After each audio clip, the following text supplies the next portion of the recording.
Halo semuanya dan selamat datang di Jewish World Weekly di I24 News English. Saya Emily Francis.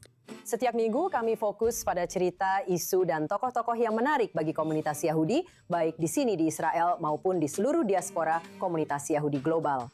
Dan seperti biasa, kita mulai dengan berita utama dari dunia Yahudi minggu ini. Silakan simak.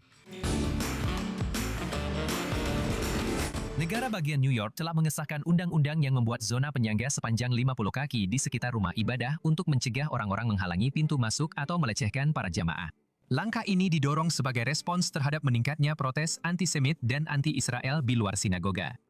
Beberapa orang menyebutnya sebagai perlindungan untuk akses yang aman, sementara para kritikus melihatnya sebagai cara untuk membungkam kebebasan berbicara. British Museum menunda kuliah Bulan Budaya Yahudi tentang Israel dan Yudea kuno setelah mengatakan banyak peserta berencana mengganggu acara tersebut.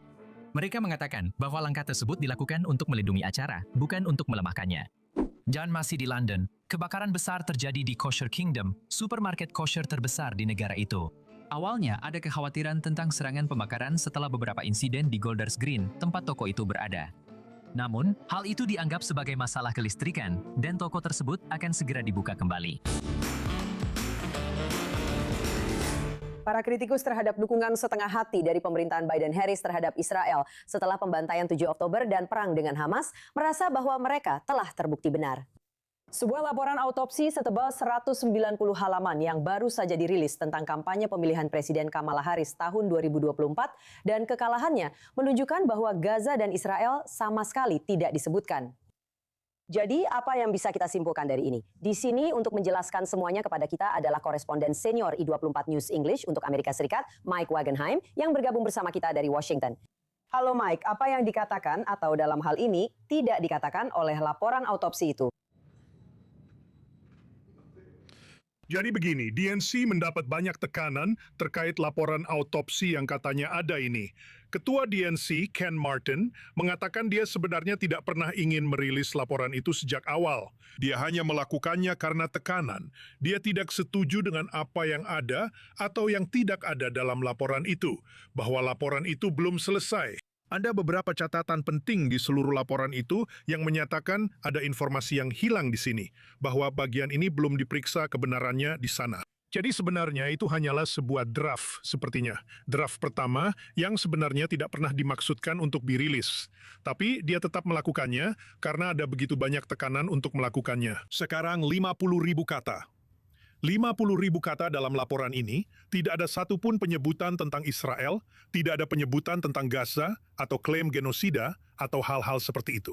Sekarang, kelompok pro-Palestina mengatakan bahwa pejabat DNC mendatangi mereka selama sebuah pertemuan dan mengatakan bahwa riset mereka sendiri, riset DNC, menemukan bahwa tidak adanya. Kurangnya kecaman Kamala Harris terhadap Israel selama kampanyenya menghasilkan apa yang menurut kelompok pro-Palestina itu mereka diberitahu sebagai dampak negatif bersih dalam pemungutan suara akhir. Sekali lagi, itu adalah pejabat DNC yang memberitahu kelompok pro-Palestina informasi ini. Tetapi DNC tidak pernah secara resmi mengatakan hal ini dan jelas tidak ada penyebutan tentang hal itu dalam laporan. Jadi kita masih bertanya-tanya, seberapa besar dampak negatif secara keseluruhan ini sebenarnya? Dan omong-omong, yang tidak diucapkan dalam semua ini, Emily, adalah jika Kamala Harris mengambil sikap yang lebih tegas terhadap Israel selama kampanyenya dan berhasil mendapatkan lebih banyak suara dari pemilih Palestina atau suara dari kelompok pro-Palestina. Sebagai akibatnya, apakah akan ada dampak negatif secara keseluruhan dari para pendukung Israel? Apakah mereka mungkin akan mengubah suara mereka, tidak memilihnya, atau malah memilih Presiden Trump sebagai akibatnya? Itu juga masih menjadi hal yang belum diketahui sampai saat ini. Tapi intinya adalah, kita benar-benar belum punya jawaban yang jelas tentang seberapa besar pengaruhnya. Kampanyenya mungkin telah terhambat oleh dugaan dukungannya terhadap Israel, atau setidaknya karena dia tidak membiarkan suara-suara Palestina terdengar selama kampanyenya, setidaknya menurut dugaan. Dan kamu tahu bagaimana? Karena kita jelas-jelas sedang menuju pemilu paruh waktu. Maksudku, bagaimana Partai Demokrat akan menyikapi temuan laporan ini? Dan kamu tahu, apalagi? Apa yang bisa mereka pelajari terkait pemilu paruh waktu dan juga pemilihan presiden tahun 2028? Ya, kamu tahu, ini lucu. Ada pepatah lama yang bilang kamu bisa memelintir angka agar seolah mendukung apapun yang kamu mau. Tapi kita bahkan tidak punya angkanya untuk membentuk dan membangun narasi di sini, karena Komite Nasional Demokrat menolak memasukkannya ke dalam laporan sebenarnya. Ini akan menjadi masalah yang berkelanjutan.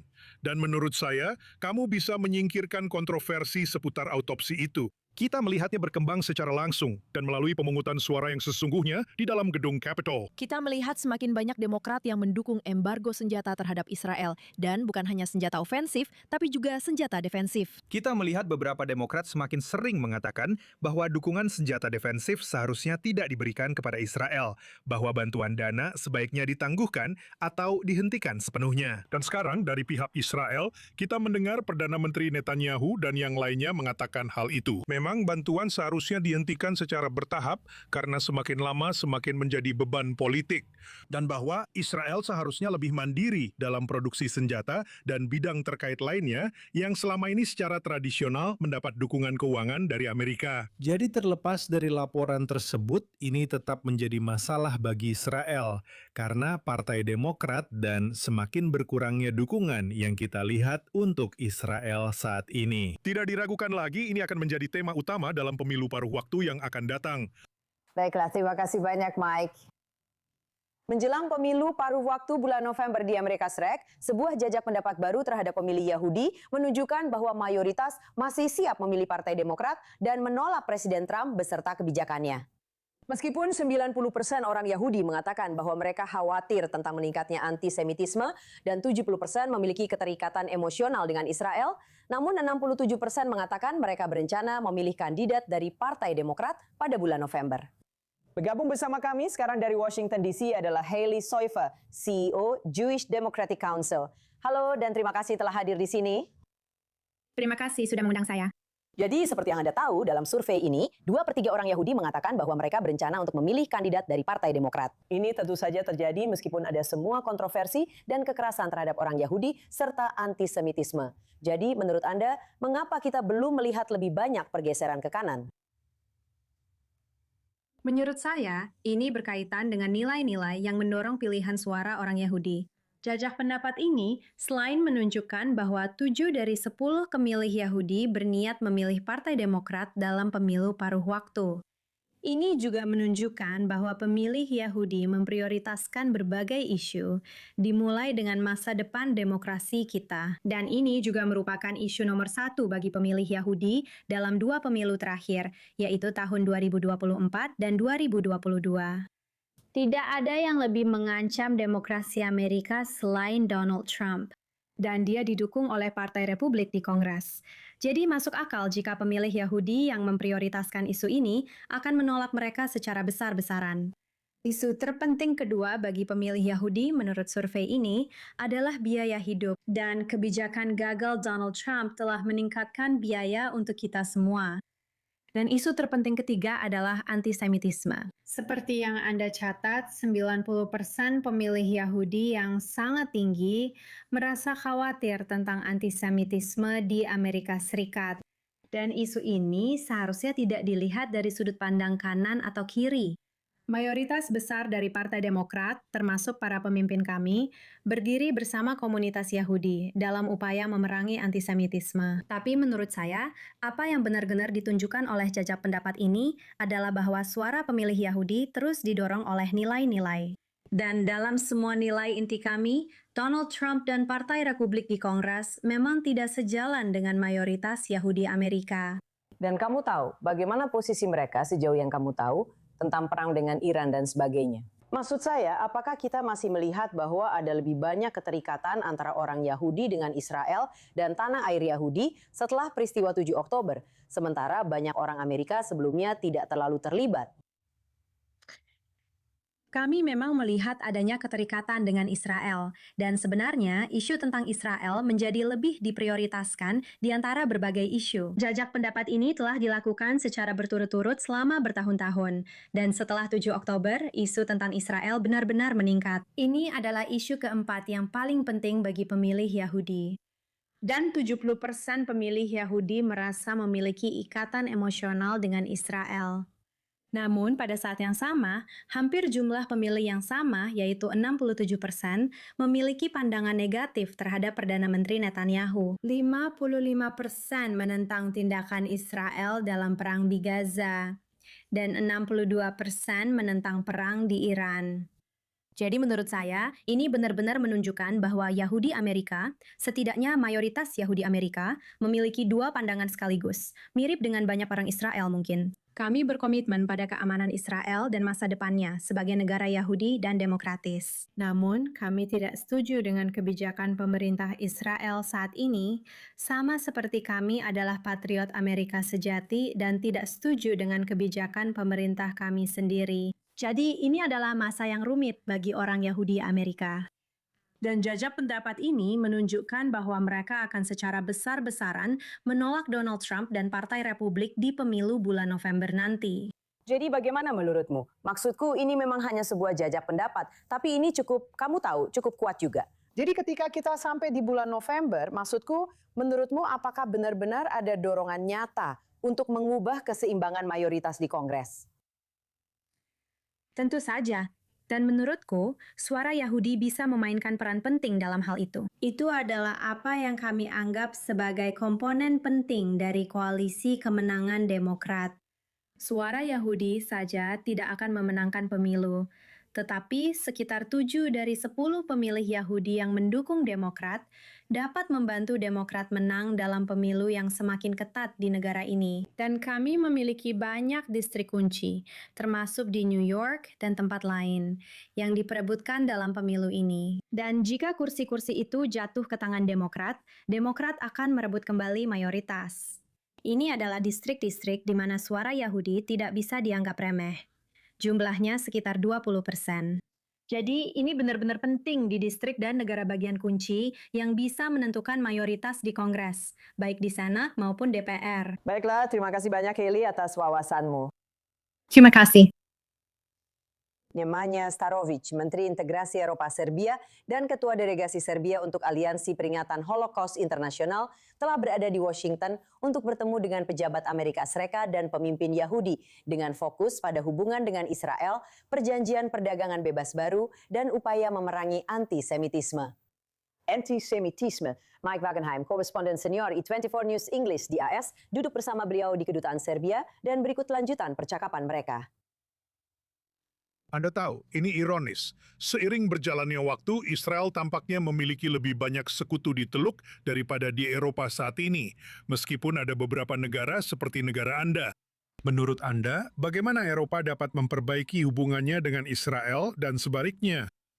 Ya, bukan tugas saya untuk memberi nasihat kepada negara lain. Saya hanya bisa membagikan pengalaman kami dalam meningkatkan kerjasama dengan negara Israel, dan pengalaman kami semuanya positif. Kami percaya bahwa kebijakan luar negeri kami harus didasarkan pada nilai-nilai yang jelas. Dan nilai-nilai tersebutlah yang membuat kami sejalan dengan negara Israel. Namun tentu saja harus ada dimensi praktisnya seperti yang sudah saya sebutkan. Hubungan dagang, hubungan investasi, begitu banyak perusahaan Israel yang datang ke Serbia mendirikan fasilitas produksi mereka, baik di sektor konstruksi, sektor retail tentu saja, industri pertahanan, di mana kerjasama itu juga terus meningkat. Dan saya hanya bisa berharap bahwa tetangga-tetangga Eropa kita juga akan melihat peluang-peluang tersebut dan meningkatkan kerjasama mereka dengan Israel. Anda juga memimpin delegasi ke IRA untuk Serbia. Jelas, antisemitisme di Eropa adalah perhatian utama. Negara Anda telah memeranginya dengan sangat tegas. Bagaimana keadaan saat ini bagi komunitas Yahudi Serbia, bagi komunitas Yahudi Eropa, dan menurut Anda, semua ini akan mengarah kemana? Ya, saya hanya bisa mengakui bahwa ada banyak tantangan baru, terutama dalam beberapa tahun terakhir, dengan munculnya jenis-jenis antisemitisme yang baru. Di negara saya, di Republik Serbia, kami benar-benar bangga karena kami tidak pernah memiliki jenis dan bentuk antisemitisme tradisional seperti itu. Baik itu antisemitisme sayap kanan, antisemitisme Kristen, antisemitisme Islam, maupun antisemitisme Arab. Kami tidak pernah mengalami hal seperti itu. Namun dalam beberapa tahun terakhir ada beberapa jenis baru. Saya tidak tahu bagaimana kita bisa mendefinisikannya, tetapi berasal dari kalangan kiri ekstrim, anarkis, kalangan ultraliberal, universitas-universitas Amerika, universitas-universitas di Eropa Barat. Dan itu ada semacam efek limpahan. Bahkan di Serbia, di mana kami sangat bangga bahwa antisemitisme tidak pernah benar-benar berakar secara signifikan.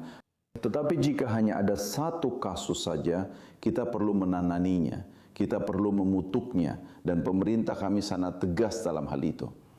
Namun kita perlu bekerja sama untuk mengembangkan cara untuk melawan jenis antisemitisme baru tersebut. Karena Anda tahu, bagi anak muda mahasiswa, itu menjadi semacam tren untuk menjadi, Anda tahu, secara politik anti-Zionis. Dan itu dengan mudah berubah menjadi bentuk antisemitisme yang sangat-sangat keras. Dan itu adalah sesuatu yang benar-benar tidak dapat diterima. Dan kami mengecam setiap kasus seperti itu. Ya, saya ingin bertanya kepada Anda tentang hubungan dengan AIPAC selagi kita masih punya sedikit waktu lagi. Serbia telah aktif dalam hal itu. Para pemimpin Anda, termasuk Menteri Luar Negeri Anda, telah hadir di konferensi AIPAC.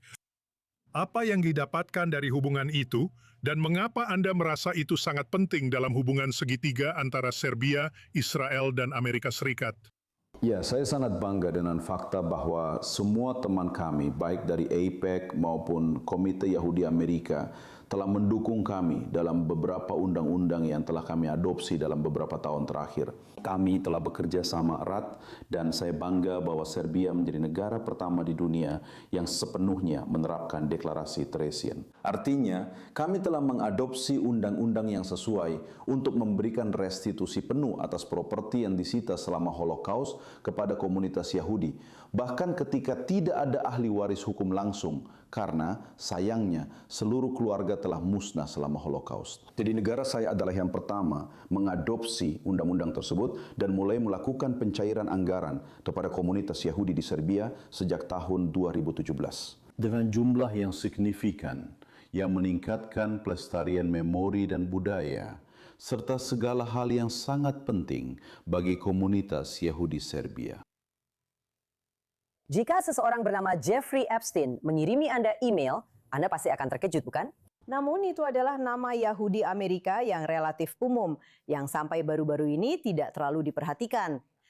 Namun ada satu pria yang mencoba melihat sisi lucu dari berbagi nama dengan pelaku perdagangan seks yang sangat terkenal itu. Joe Brown, kami melaporkannya. Nama saya Jeffrey Epstein. Ada sekitar 13.000 orang di IT Lhasa dengan nama belakang Epstein. Ini adalah nama Yahudi Ashkenazi yang cukup terkenal, kemungkinan berasal dari sebuah kota di Jerman. Namun, meskipun ada penulis skenario legendaris, seniman, dan manajer musik dengan nama belakang ini, bagi kebanyakan orang, penyebutan nama Epstein hanya akan mengingatkan pada satu orang saja. Jeffrey Epstein. Jeffrey Epstein. Jeffrey Epstein. Jeffrey Epstein yang memalukan. Dan dengan sekitar 1 juta orang Amerika yang bernama Jeffrey, bisa diperkirakan akan ada beberapa orang yang kurang beruntung berbagi nama dengan finansier New York yang tercela dan telah meninggal itu. Kamu tahu, maksudku, aku sudah tahu tentang Jeffrey si kriminal itu sejak bertahun-tahun lalu, hanya karena dia pernah bermasalah. Dan ketika seseorang, kamu tahu, punya nama yang sama denganmu, maksudku, dia pernah ditulis di media, meskipun tidak terlalu terkenal, tapi aku sudah tahu tentang dia. Kurang dari 500 orang di Amerika bernama Jeffrey Epstein. Dan memiliki nama yang sama dengan mungkin penjahat paling terkenal di abad ke-21, tentu saja membawa komplikasi tersendiri. Kamu tahu, aku punya bisnis. Aku harus menghubungi orang-orang. Aku yakin orang-orang melihat emailku dan berpikir, apa ini? Omong kosong apa ini? Apakah orang ini cuma iseng? Kamu tahu maksudku. Aku yakin itu pernah terjadi. Jeff Epstein lain yang lahir di New York menjalankan bisnis pemulihan aset. Tapi pada tahun 2022, dia memutuskan untuk kembali ke minat lamanya. Sebenarnya baru setelah aku menemukan cara untuk mengambil sisi positifnya dengan menjadi seorang komedian dan fokus ke situ. Jadi aku jadi lebih berdamai dengan itu, tahu kan? Ketika aku menemukan cara untuk menerima dan memanfaatkannya. Komedi observasinya berfokus pada kehidupan sebagai seorang Gen X yang pindah ke Oregon. Dan tentu saja, namanya pun menjadi bagian dari aksinya. Kamu tahu, waktu aku masih kecil, aku bersumpah suatu hari nanti semua orang akan tahu namaku. Hati-hati dengan apa yang kamu minta. Cara orang lain punya kata ganti gender, seperti she, her, atau he, him. Nah, kata ganti gender saya sekarang malah bukan he, him. Tapi dia bersikeras bahwa dia tidak pernah ingin meremehkan kejahatan mengerikan yang dilakukan oleh orang yang namanya sama dengannya. Saya sering pergi ke banyak pertunjukan komedi dan open mic, di mana saya mendengar lelucon tentang, kamu tahu, berkas Epstein, atau tentang Epstein. Dan beberapa di antaranya benar-benar tidak pantas. Maksud saya, itu bukanlah yang saya lakukan. Maksud saya fokus pada, saya kebanyakan adalah komedian yang materinya bersih. Saya hanya mencoba fokus pada kenyataan canggung dan kenyataan tidak menyenangkan karena berbagi nama dengan salah satu penjahat paling terkenal dalam sejarah modern.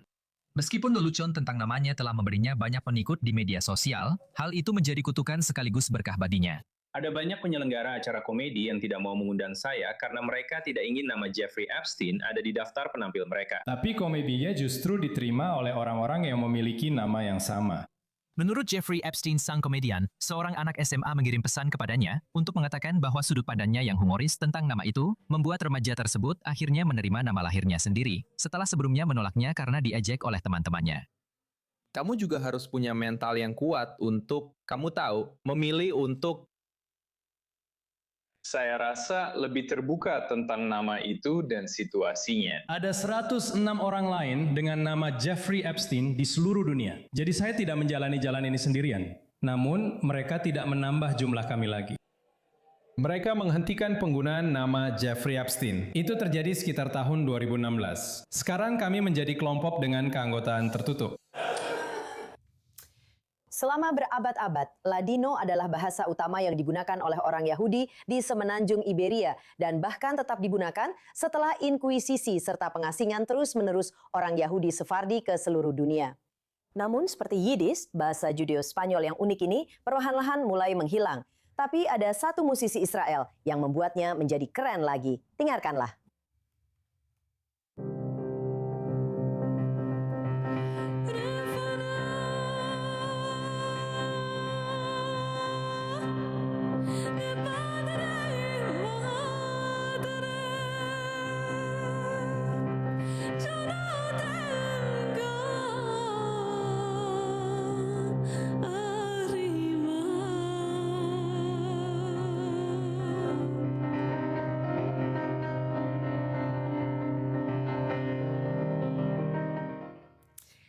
Dan sekarang bersama kita di studio adalah penyanyi Ladino Rene Benjamin. Halo dan selamat datang. Tubuhmu kecil tapi suaramu sangat kuat. Bagaimana kamu bisa mendapatkan suara seperti itu dan nada-nada tinggi tersebut? Banyak latihan dan banyak doa, tapi terima kasih. Banyak. Saya benar-benar senang berada di sini. Terima kasih. Jadi bagaimana? Maksud saya pertama-tama, Ladino, saya sudah banyak melakukan wawancara dan membuat liputan tentang periode sejarah ini. Maksud saya, Ladino memang benar-benar bahasa yang indah. Dan saya tahu seperti lagu Nina Bobo dan banyak lagi. Apakah kamu tumbuh besar dengan mendengar tentang ini dari nenekmu? Saya mendengarnya sebagian besar dari sinagoga. Saya benar-benar religius dan saya memulainya di Yeshiva Levi. Saya mulai melalui musik, saya mempelajarinya lewat musik, lewat sinagoga, dan inilah yang menggerakkan saya. Inilah yang saya rasakan, seolah-olah jiwa saya ada di sana. Wow, dan berapa umurmu saat kamu menyadari kamu punya koneksi itu? Apakah kamu masih anak-anak? Saya rasa begitu. Semua orang yang mengenal saya sejak kecil selalu bilang kalau saya punya jiwa yang tua. Saya sangat suka sejarah. Saya sangat suka budaya dan bahasa. Saya bisa berbicara 3 bahasa. Dan ya, saya rasa begitu. Ya, tidak ada kebetulan, kamu tahu, dan sekarang kamu di sini. Jadi untuk memulai, kamu tahu, mempersiapkan karir menyanyimu. Apakah kamu harus belajar bahasa Ladino, atau kamu tahu, mempelajari beberapa lagu klasik dulu yang telah bertahan selama beberapa generasi? Pertama-tama, aku punya kesempatan istimewa untuk belajar bersama Yasmin Levi. Aku tidak perlu menjelaskan siapa dia, tapi dia adalah wanita paling berbakat yang aku kenal. Aku belajar lagu-lagu tradisional bersamanya, dan melalui lagu-lagu itu, aku belajar bahasanya. Dan melalui bahasa Spanyolku, aku juga belajar bahasa Spanyol. Jadi semuanya saling terhubung. Dan sekarang, di tahun ini, aku benar-benar berusaha belajar dengan orang-orang yang berbicara Ladino yang usianya jauh lebih tua dariku. Tapi mereka mengajariku, aku membawa kepada mereka lagu-lagu yang aku suka. Jadi kami saling memberi seperti itu. Ya, memang sedih melihat betapa banyak. Kamu tahu, seperti yang aku bilang sebelumnya, seperti dengan Yiddish, itu sudah menghilang. Tapi aku melihat juga seperti dari Turki. Kamu tahu, ada perempuan-perempuan tua yang cucu-cucunya mulai membuat halaman Instagram untuk berbicara bahasa itu. Kamu tahu, Jelaskan apa yang membuat bahasa itu begitu indah bagimu dan orang lain. Menurutku dalam bahasa Ladino itu sangat kuat. Bahasa Ladino menceritakan tentang orang-orang Yahudi yang diusir dari Spanyol. Dia punya banyak. Rasa sakit dan penderitaan, dan perasaan bahwa kamu tidak termasuk di tempat di mana kamu berada, dan kamu dikhianati, itu adalah sesuatu yang lebih. Itu sangat mendalam. Dan menurutku, bahkan orang-orang seumuranku bisa terhubung dengan itu, dan bisa terhubung dengan lagu-lagunya, dan bisa terhubung dengan bahasanya. Jadi, ya, aku pikir begitu. Jadi, karena kamu masih muda dan lakukan ini, kamu tahu, jelaskan kenapa sekarang ini adalah hal yang baik. Karena kita punya alat seperti media sosial untuk mulai menjangkau lebih banyak orang, kamu tahu, di luar lingkungan terdekat kita di rumah. Inilah yang benar-benar aku coba lakukan untuk menjaga. Aku tahu mungkin dalam 20 tahun aku tidak tahu. Seperti bahasa Ladino sebagai sebuah bahasa akan hilang dari dunia ini, sayangnya.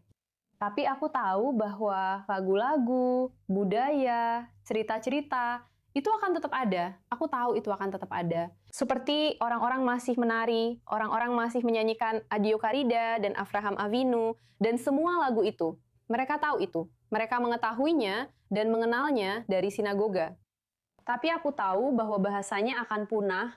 Jadi aku benar-benar berusaha menghubungkan orang-orang seumuranku dengan lagu-lagu dan budaya itu. Karena semua orang tahu patah hati, dan semua orang tahu penderitaan dan rasa sakit. Tapi bahkan hal-hal yang membahagiakan, menurutku semua orang bisa terhubung dengan itu. Dan itu sangat kuat dan penuh gairah, dan aku sangat bersemangat tentang itu. Jadi di dunia yang membicarakan tentang, maksudku, aku rasa ketika orang-orang mendengar keindahannya, mereka akan langsung terhubung tanpa harus mengatakan ini Ladino dan ini sebenarnya tentang apa. Kamu hanya perlu merasakannya dengan jiwa. Kamu mungkin akan merasakannya. Tepat sekali. Kamu tahu musikku, cukup rasakan saja. Ya. Hanya untuk memikirkan apa yang didorong oleh itu, iya. Indah sekali. Teruskan kerja bagusnya dan terima kasih sudah terus maju dan mengejar passionmu. Kamu benar-benar inspirasi bagi banyak orang. Terima kasih banyak. Terima kasih. Dan itu saja untuk episode Jewish World Weekly minggu ini. Anda dapat mengunjungi situs web i24 News English, saluran YouTube tentu saja, juga platform media sosial kami untuk menyaksikan episode ini maupun episode sebelumnya. Terima kasih banyak sudah menonton. Saya Emery Francis. Dan sampai jumpa dari Tel Aviv.